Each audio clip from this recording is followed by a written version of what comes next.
آزادی اللہ کی بہت بڑی نعمت ہے۔ 14 اگست عام دن نہیں ہے، رب کی بارگاہ میں عبادت کر کے اللہ کا شکر ادا کرنے کا دن ہے۔ 76 سال پاکستان کو ہو رہے ہیں، یہ دن ہمیں یاد دلا رہا ہے کہ تم پہلے سیاسی غلام تھے، 14 اگست کو اللہ نے تمہیں سیاسی آزادی دی ہے، لہذا یہ آزادی رب کی نعمت ہے، اس کی قدر کرو۔ اگر قدر نہیں کی تو تمہارا حال بھی وہی ہو سکتا ہے کہ جو حال آج کئی اسلامی ممالک کے مسلمانوں کے اندر ہو رہا ہے۔ آج مسلمان کو دیکھیں، کئی ممالک ایسے ہیں، 256 ممالک کا آپ اگر جائزہ لیں، ان میں کئی ممالک ایسے ہیں جہاں مسلمان آج بھی غلام ہیں۔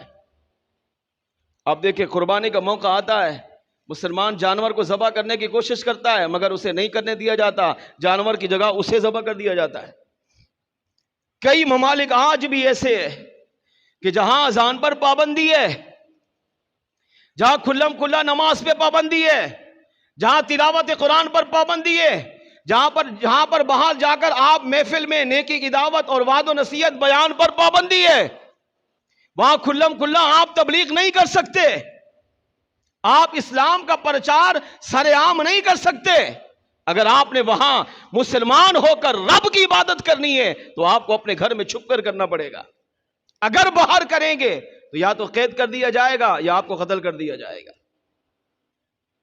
کئی ممالک ہیں، اب بوسنیا کو دیکھ لیں، چچنیا کو دیکھ لیں، برما کو دیکھ لیں، فلسطین کو دیکھ لیں، اپنے پڑوسی ملک کشمیر کو دیکھ لیں، مسلمان کے ساتھ کیا کچھ نہیں ہو رہا۔ وہاں بھی مسلمان آج سیاسی غلامی کی زندگی گزار رہا ہے، اپنی مرضی سے کچھ نہیں کر سکتا۔ ہمارے پاس سیاسی غلامی نہیں ہے، ہمارے پاس سیاسی آزادی ہے، اور سیاسی آزادی کا مطلب اللہ نے 14 اگست 1947 کو پاکستان کی نعمت جیسی عظیم نعمت ہمیں عطا کی۔ اس کا مطلب ہے کہ جب یہ دن واپس لوٹ کر آئے تو اسے رب کی عبادت میں گزارو۔ 14 اگست اللہ کی عبادت کا دن ہے۔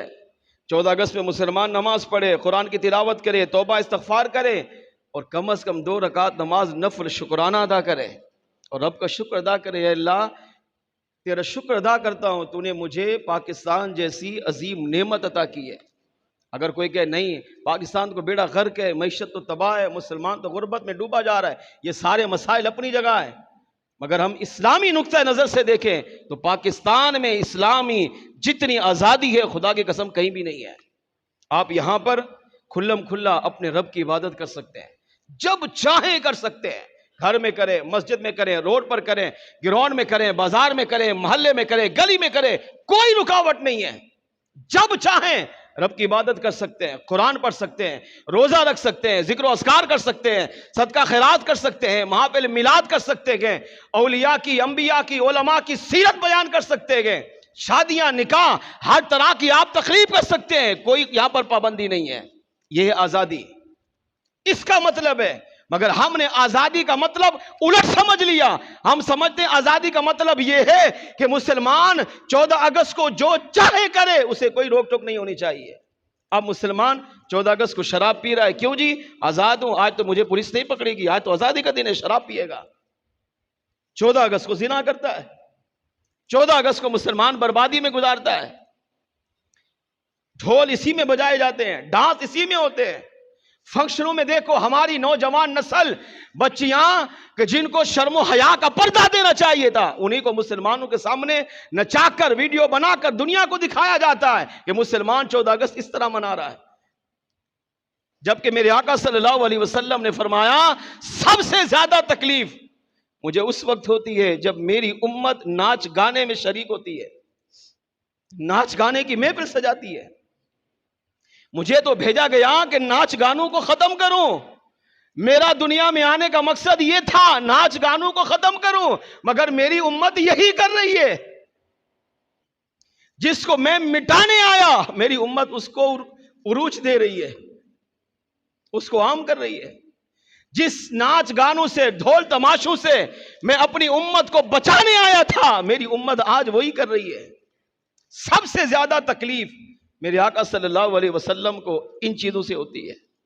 کہ جب مسلمان شکر کرنے کے مواقع پر اللہ کی بھی کھلم کھلا نافرمانی کرتا ہے، اس کے محبوب علیہ السلام کی بھی کھلم کھلا نافرمانی کرتا ہے، وجہ آزادی کی قدر نہیں ہے۔